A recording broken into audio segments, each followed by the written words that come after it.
Selamat datang di tutorial standarisasi struktur data geospasial ke dalam QGIS bagian 3. Di bagian sebelumnya, di bagian 2, teman-teman sudah belajar bagaimana caranya kita mengubah data yang dalam format Excel, dalam format tabel ya, ke dalam format data geospasial ya. Tapi kendalanya adalah data geospasial tersebut belum memiliki format yang standar ya. Jadi kita lihat dulu, kita sudah punya data spasial, sudah dalam bentuk format geospasial, tapi strukturnya itu masih belum sesuai standar yang ditetapkan di dalam katalog unsur geografi Indonesia. Jadi kita ingin selanjutnya kita menyesuaikan strukturnya agar selain dia sesuai formatnya itu format geospasial, strukturnya pun sesuai ya. Jadi saat teman-teman semua nanti berbagi pakai datanya dimanapun itu, harapannya semua memakai struktur yang sama. Kita bayangkan kalau kemudian setiap daerah, setiap kementerian lembaga, katakanlah untuk satu buah data yaitu data sekolah, kita semua menggunakan format yang sama, kita semua menggunakan struktur yang sama, maka seluruh data di Indonesia tentunya bisa kita integrasikan dan bisa kita analisis secara besar-besaran, dan itu tentunya akan memudahkan kita semua ya, dan itu pasti akan sangat bermanfaat data yang kita punyai. Nah, kita langsung saja teman-teman ke QGIS ya. Kita langsung ke QGIS. Tadi kita masih di bagian sini ya. Saat kita sudah selesai menyimpan datanya sebagai format geospasial ya. Di sini data sekolah ya. Kita lihat dulu strukturnya, klik kanan di bagian data sekolah ini, lalu open attribute layer. Ya, di sini ini yang akan kita sesuaikan nih. Pertanyaannya, apakah kolom ini, kolom name ya, kolom name ini sesuai standar? Apakah kolom lat ini sesuai standar dan long ini sesuai standar kalau untuk format struktur data SMP atau pendidikan? Kita sama-sama lihat saja di website QGIS ya. Di sini teman-teman langsung buka website katalog unsur geografi Indonesia yang beralamat di QGI.ina strip ya, garis strip sdi.or.id ya. Teman-teman langsung akses ke sini. Di website ini kita bisa melihat struktur-struktur informasi geospasial yang diampu oleh berbagai kementerian lembaga yang sudah diakomodir di dalam QGIS, yang sudah terstandar istilahnya. Nah, kita bisa mencari struktur tersebut dengan dua cara. Kita bisa isi di kotak pencarian sini, atau saya yakin kalau teman-teman mau explore lebih jauh, mau explore sendiri gitu ya. Di sini ada menu QGIS ya. Teman-teman bisa pencarian data QGIS ya. Pencarian data QGIS itu menggunakan search box seperti ini ya, kotak pencarian, atau teman-teman bisa pilih QGIS versi 5.1. Hari ini QGIS masih versi 5.1. Ya, kita klik aja ya. Di QGIS versi 5.1. Nah, di sini ada berbagai macam dataset nih teman-teman. Kita bisa lihat ada dataset batas wilayah, dataset khusus geologi, hidrografi dan sebagainya. Itu semua sesuai dengan temanya. Ya, kita bisa lihat detail ya, detail dari dataset, misalkan batas wilayah itu maksudnya apa sih gitu. Nah, ini kita bisa lihat detailnya. Ya, definisinya cakupan tentang objek yang mencerminkan pengelolaan batas kawasan atau wilayah administrasi. Gitu. Misal saya mau coba lagi detail di bagian lain ya, lingkungan terbangun. Ya, cakupannya itu mencakup seluruh bagian lingkungan terbangun ya. Nah, untuk mencari nih, kita untuk ekspor melalui sini, melalui menu dataset ini, kita klik aja, misalkan saya mau buka batas wilayah, maka klik nama batas wilayahnya.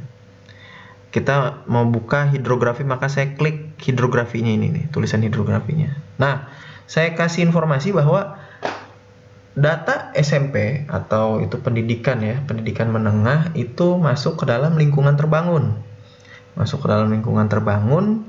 Ya, maka kita klik aja langsung lingkungan terbangun. Nah, di sini banyak nih berbagai macam objek yang dikategorikan masuk ke dalam lingkungan terbangun, mulai dari apotek, arena olahraga dan lain-lain, termasuk di dalamnya itu ada pemerintahan, ada pendidikan, ya. Jadi pendidikan itu masuk lingkungan terbangun, permukiman, pertahanan, dan lain-lain. Ada rumah sakit, ya. Kesehatan itu masuknya di bagian lingkungan terbangun, ya, rumah sakit. Di atas juga ada laboratorium kesehatan, dan lain-lain. Jadi, misalkan Bapak Ibu semua, teman-teman semua punya data apotek dalam bentuk titik. Data lokasi-lokasi apotek dalam bentuk titik, atau lokasi-lokasi rumah sakit dalam bentuk titik. Maka kita sesuaikan lagi aja, sama seperti tadi kita mengkonversi data dari Excel ke dalam bentuk format geospasial. Nah, di sini Bapak Ibu kita perhatikan, ya. Kita coba lihat pendidikan, ya. Ada pendidikan underscore AR, pendidikan underscore PT. Nah, maksudnya apa nih AR dan PT ini? AR itu adalah area dan PT itu adalah poin. Jadi kalau Bapak Ibu sudah pernah dijelaskan, ya, saya yakin Bapak Ibu sudah pernah dijelaskan terkait bagaimana sebenarnya suatu objek itu dia dapat digambarkan dalam bentuk titik, garis, atau bahkan poligon, tergantung skalanya. Sehingga di sini juga tergantung dengan data yang Bapak Ibu miliki. Kalau Bapak Ibu memilikinya datanya dalam bentuk poin atau titik, maka pilih yang underscore PT. Kalau punyanya dalam bentuk area, maka pilih yang underscore AR. Atau kalau dalam bentuk garis, misalkan Bapak Ibu punya data jalan, itu pilihnya LN. Kalau jalannya sudah dalam bentuk area, maka pilihnya AR. Jadi ada 3 nih, AR, LN, PT. Di sini kebetulan untuk pendidikan itu hanya formatnya itu, strukturnya itu untuk area dan poin, ya. Tapi secara umum dia hampir mirip, ya. Maka kita pilih aja yang pendidikan PT, kita klik. Nah, dia akan membuka nih, ada beberapa skala nih, ya. Kalau titik itu kita punyanya misalkan titik-titik sekolah itu berarti skala 50.000 gitu, ya. Maka kita pilih yang 50.000. Kita klik aja. Nah, menunggu dia loading. Jadi saat kita klik, itu akan keluar informasi definisi, lalu dia masuk ke dalam katalog unsur mana, nama aliasnya apa, nama unsurnya apa, kode unsurnya apa, sumber definisinya dari mana. Nah, itu kita bisa ketahui nih, ya, karena sudah istilahnya sudah diakomodir di dalam KUGI, karena KUGI ini disusun sesuai dengan standar dan peraturan perundangan. Jadi saat kita semua mengatakan apa sih yang dimaksud dengan objek pendidikan, maka kita bisa mengacu ke sini. Karena KUGI itu sendiri sebenarnya mengacu ke undang-undang. Jadi begitu kita kemudian menggunakan standar atau struktur KUGI, maka kita juga mengacu secara langsung ke undang-undang. Jadinya datanya sudah sesuai. Nah, ini kita scroll ke bawah aja, ya. Kita scroll ke bawah. Nah, di sini ada berbagai macam, ya, ada banyak atribut, ya, kolom. Di sini ada berbagai macam kolom atau informasi, ya, untuk data pendidikan. Ada bentuk pendidikan, jenis pendidikan, jenjang pendidikan formal, dan lain-lain, ya. Ada nama objek, ya, termasuk nama objek, catatan, jalur pendidikan. Ada metadata juga. Kalau kemudian kita punya metadata dari data sekolah itu, kita bisa cantumkan nih di sini nih. Ya, ada kode unsur, ya, fitur code dan sebagainya, ya. Kita bisa lihat-lihat di sini. Ya, misalkan bentuk pendidikan ini apa nih? Kita mau mengisi apa nih di bentuk pendidikan nih? Nah, sebenarnya bentuk pendidikan itu sudah diatur juga dalam undang-undang. Di sini dicantumkan UU nomor 20 tahun 2003. Karena di dalam UU 20 tahun 2003 itu disebutkan bentuk pendidikan itu apa aja sih, gitu. Nah, nanti misalkan kalau ada revisi peraturan perundangan, nah ini bisa disesuaikan nih. Misalkan ternyata bentuk pendidikan itu di sini ada banyak, ya, ada lumayan banyak. Kalau misalkan bertambah atau berkurang, itu kemudian bisa diupdate. Pokoknya disesuaikan dengan peraturan perundangan. Dan kita secara langsung di BIG dalam menyusun katalog unsur geografi Indonesia ini sesuai dengan temanya. Misalkan di sini tema pendidikan, maka yang mengampu data pendidikan lah yang kemudian mengajukan strukturnya, gitu. Jadinya Bapak Ibu semua di daerah secara praktis hanya tinggal mengikuti aja nih struktur yang sudah ada nih. Nah, di sini, ya, banyak itu. Jadi kita tidak bingung nih, wah, ini datanya misalkan ada SMP apa gitu, karena di sini SMP banyak, SMP LB, ada SMP TK dan lain-lain.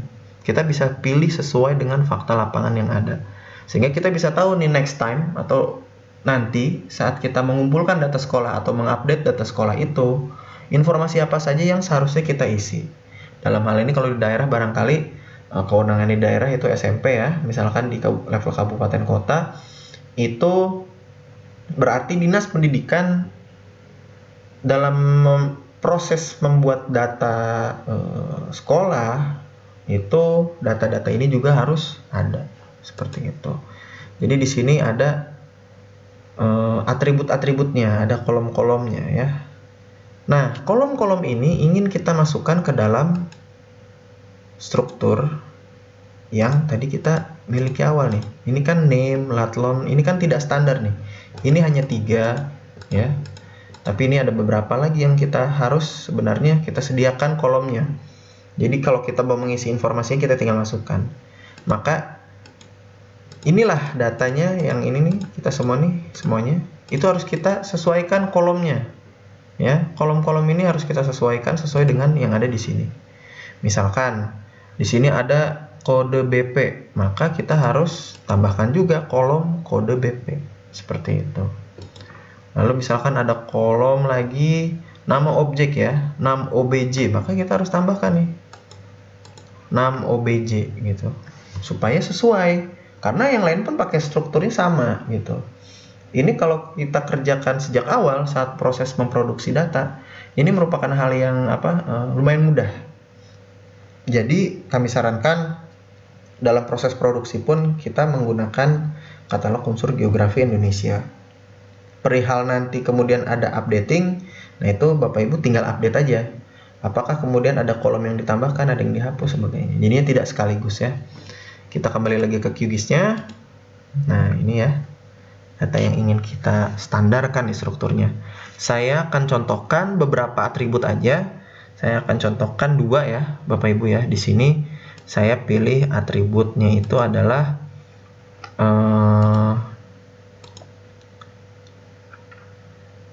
nama objek ya, num obj nih atribut ini, dan atribut fcode atau fitur code, kode unsur ya. Saya contohkan 2 aja ya, kita nggak harus semuanya dulu. Ini sebagai contoh aja. Nah, bagaimana cara menambahkan ya? Cara menambahkan kolom baru ke dalam data geospasial ini. Ya, pertama kita klik kanan, open atribut tabel. Nah, ini latlon ini nggak diperlukan lagi nih Bapak Ibu nih. Dan dia juga tidak ada ya dalam struktur QGIS, tidak ada. Ini sebenarnya bisa kita hapus. Ya, datanya sudah jadi data geospasial, format geospasial, dan dia secara struktur dia tidak terstandar nih. Maka ini kita hapus saja. Ya. Jadi nanti operasi yang kita lakukan itu adalah menambah, menghapus, memindahkan. Nah ya. Tadi udah ada kita mau menambahkan num obj ya, nama objek, kolom nama objek, dan kode unsur atau fcode. Nah, maka kita tambahkan dulu nih. Bagaimana cara menambahkannya? Bapak Ibu pertama klik. Nah, di sini nih di bagian ujung ada toggle editing mode ya, ada tombol bentuknya pensil, ini kita klik. Nah, begitu kita klik ya, dia tuh. Ini saya klik-klik lagi. Ada bedanya ya, Bapak Ibu ya. Kalau kita klik, dia akan aktif nih, mode-mode edit nih. Jadi kalau nggak kita klik, kita nggak bisa ngedit. Kita harus klik dulu, baru kita bisa edit. Ya. Saya mau menambahkan kolom dengan nama kolomnya itu num obj untuk nama objek ya. Num obj berarti kita pilih menu yang ini nih. New field ya. Dia di sebelah apa ini? Kaca pembesar ini ada nih. New field ya, menu new field, kita klik. Nah, dia akan menanyakan ke kita kolomnya mau kita isi apa nih namanya nih. Kita isi misalkan di sini karena tadi kita mau num obj, nama objek ya, berarti num obj. Ini komennya bisa kita kosongkan aja. Tipenya, nah apa nih tipenya nih? Nah, kita kembali lagi ke website QGIS. Num obj ya, kita cari. 6 OBJ jenis satuannya itu adalah string. Nih, string ya. Kita lihat teman-teman. Ini string artinya dia dalam bentuk teks. Ya, text string. Nah, dia sudah diatur nih. Dan direkomendasikan juga di sini definisinya bisa kita tulis di komen ya. Misalkan nama objek gitu. Tapi kalau enggak juga nggak apa-apa sih. Jadi bisa kita kosongkan aja, yang penting adalah name-nya, nama OBJ. Lalu length atau panjang karakter ini bebas sebenarnya, tapi jangan terlalu sedikit karena kita mau mencantumkan nama, maka kita panjangin aja misalkan 50 karakter ya, supaya dia cukup ya, selnya itu muat. Lalu kita klik OK. Nah, dia akan menambahkan nih nama OBJ ya. Satu persatu kita lakukan supaya kemudian nanti datanya sudah sesuai semuanya. Ini 6 OBJ baru satu, kita mau menambahkan satu lagi ya. Tadi itu adalah kode unsur ya, atau F code ya, di bagian bawah nih, fitur code. Kita lihat dulu ya, fitur code ini jenis atributnya pun string ya, artinya kita buat sama seperti tadi ya. Untuk menambahkan field, sebelah kaca pembesar ini ada menu new field, kita isi ya. Untuk kode unsur itu nama kolomnya itu F code, tipenya itu adalah teks ya. Lengthnya juga kita bisa panjangin aja ya, 50 gitu seperti tadi. Lalu klik OK. Nah, saya sudah punya dua kolom terstandar. Harusnya diisi ya. 6 OBJ ini diperuntukkan untuk menulis atau mengisi nama objek. Sedangkan kita sudah punya nih di sini atribut yang berisi atau kolom yang berisi nama objek. Artinya kan di atas ini tidak sesuai nih namanya. Kita harus pindahkan isinya semua ke kolom yang namanya sudah betul, strukturnya sudah betul ke dalam sini. Ya. Bagaimana caranya? Bisa dengan manual satu persatu, tapi tidak direkomendasikan karena ada cara cepatnya ya. Di sini kita lihat ya, di sebelah tadi kita kan kaca pembesar, sebelahnya ada menu new field.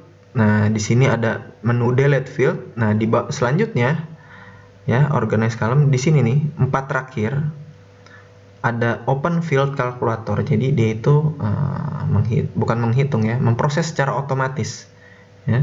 Kita klik, dia akan keluar menu. Nah, ini dia. Jadi di menu field calculator itu kita bisa kemudian melakukan berbagai macam operasi secara otomatis. Ini kita close dulu ya. Jadi kita balik lagi, kita punya nama objek ya di sini ya. Kita punya F code ya. Ini yang baru nih, yang baru. Maka ini kita field calculator aja.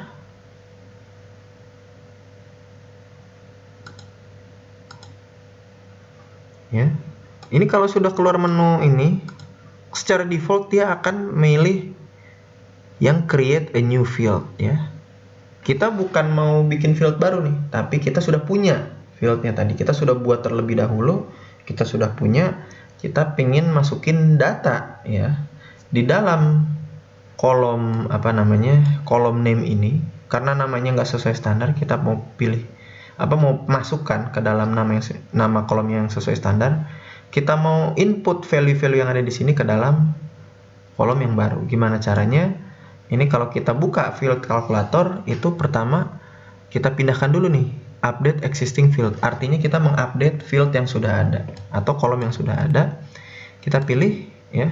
Nah, di sini keluar nih kolom-kolom yang ingin kita update. Kita ingin update 6 OBJ. Kita update, kita isi dengan informasi yang ada di kolom name ya. Caranya kita pilih 6 OBJ.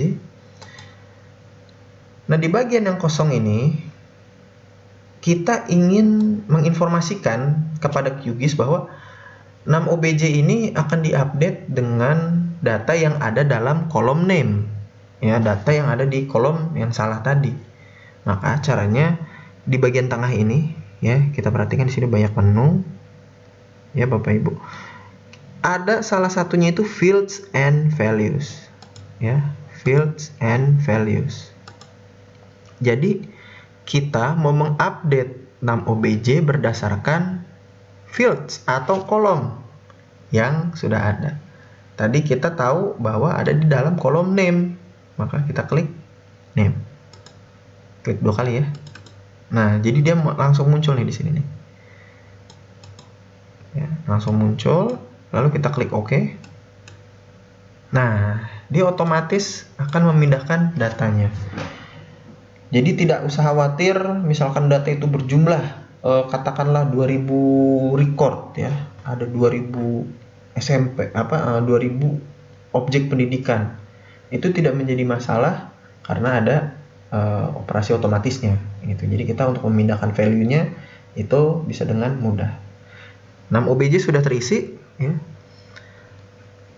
Lalu selanjutnya F-code. F-code kita mau isi nih. Kita bingung dengan apa kita isi. Tentunya kita isi dengan kode unsur. Tahu dari mana kita kode unsur? Kita kembali lagi ke website Kugi. Ya, kita scroll ke atas. Nah, di bagian atas ada kode unsur. Kode unsur ini spesifik untuk informasi pendidikan yang dia adalah formatnya titik, jenisnya titik, dan pada skala 50.000. Jadi kalau skalanya berbeda, dia akan beda kodenya. Kalau dia bentuknya area, dia akan beda kodenya. Kalau dia bukan pendidikan, akan beda juga. Jadi spesifik. Jadi mudah nih. Kalau misalkan dalam basis data, kita tinggal memfilter. Kalau misalnya mau mencari data pendidikan, memfilter dengan kode ini. Kita nggak usah susah-susah nyari sesuai dengan namanya, nggak usah. Kita bisa identifikasi dengan kode unsur ya. Jadi kode unsur inilah yang akan kita isi nih. Kita copy ya. Kita isikan ke sini. Caranya bisa dengan manual, tapi tidak direkomendasikan. Ada cara otomatis tadi ya, yaitu dengan menggunakan field calculator. Yang dia menunya ada di nomor 4 dari belakang ya. Kita klik. Nah, tadi kita ingin mengupdate kolom 6OBJ. Sekarang kita ingin mengupdate kolom F-code ya. Pasti saat kita membuka field calculator, pertama dia harus kita pindahkan dulu nih kalau kita mau mengupdate, kecuali kalau kita ingin bikin baru. Tapi kalau mengupdate, kita klik ini, kita pilih F-code. Nah, kalau tadi kan kita pilih fields and values, kita bisa langsung ketik nih karena kita tadi sudah copy value yang kita yang ingin kita pastekan gitu ya. Dan isinya sama semua, berarti untuk mengisinya itu karena dia teks, kita harus pakai kutip ya. Kutip.